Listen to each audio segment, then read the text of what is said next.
నమస్తే, జయ శ్రీరామ్. నేను మీ Shirish Reddy. Welcome to my channel. So ఇప్పుడే చూసొస్తానండి, the family star Vijay Deverakonda నటించిన మూవీ. ఈ మూవీ గురించి మాట్లాడే ముందు నెగిటివ్స్ తక్కువ ఉండి పాజిటివ్స్ ఎక్కువ ఉంటే ముందు నెగిటివ్స్ గురించి మాట్లాడుకుంటాం కదా. నాకు అనిపించిన ఈ మూవీలో నెగిటివ్స్ ఏంటంటే, నెగిటివ్స్ కూడా కొంచెం బెటర్గా ఉంది. పాటలు ఇంకొంచెం బెటర్గా ఉండుంటే బాగానే ఉన్నాయి. కాకపోతే గీతా గోవిందం చూసి వెళ్ళి మనం ఎక్స్పెక్టేషన్లు వెళ్తే ఆల్రెడీ కొన్ని చాట్ బస్టర్స్ కూడా ఉన్నాయి కాబట్టి, బట్ ఈవెన్ నాకైతే అప్ టు ద మార్క్ అనిపించలేదు పాటల విషయానికి వచ్చేటప్పటికి. మిగతా అన్ని ఎక్స్పెక్ట్స్లోని మూవీ బాగుంది.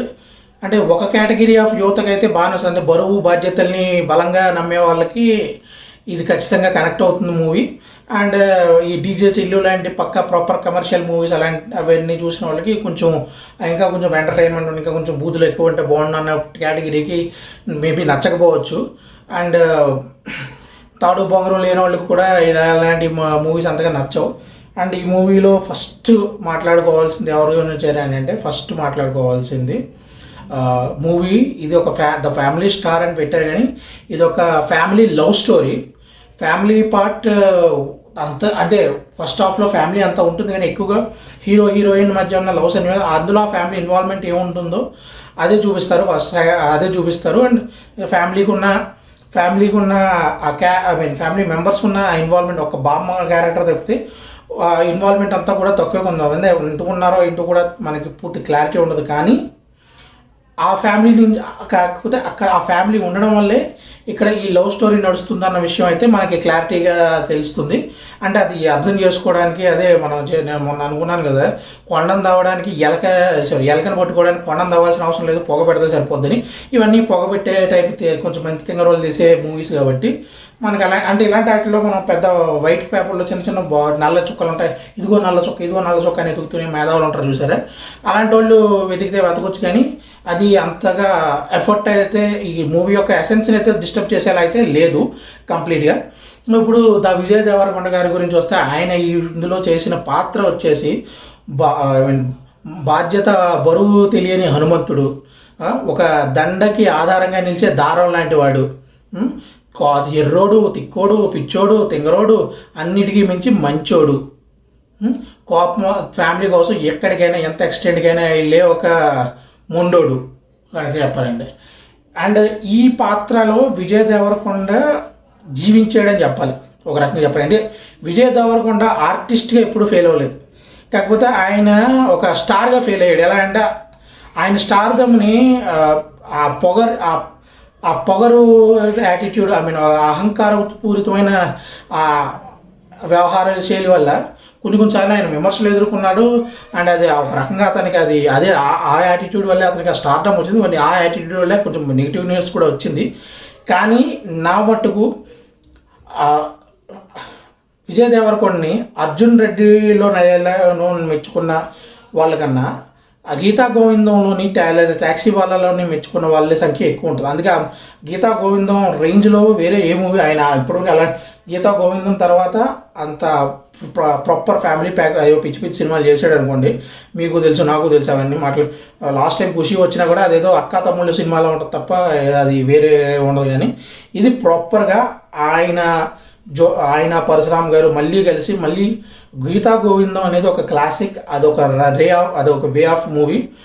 ఇది ద ఫ్యామిలీ మ్యాన్ అనేది ఇది కూడా ఒక క్లాసిక్ మూవీయే.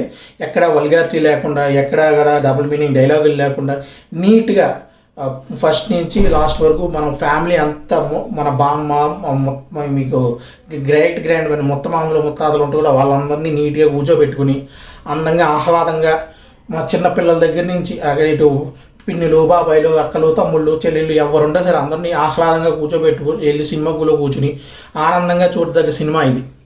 అంతవరకు ఇది the Vijay Deverakonda the brand successed. ఇక ఈ సినిమా తర్వాత ఖచ్చితంగా స్టార్గా ఉన్న విజయ్ దేవరకొండ సూపర్ స్టార్గా మారుతాడేమో నేనైతే అనుకుంటున్నా.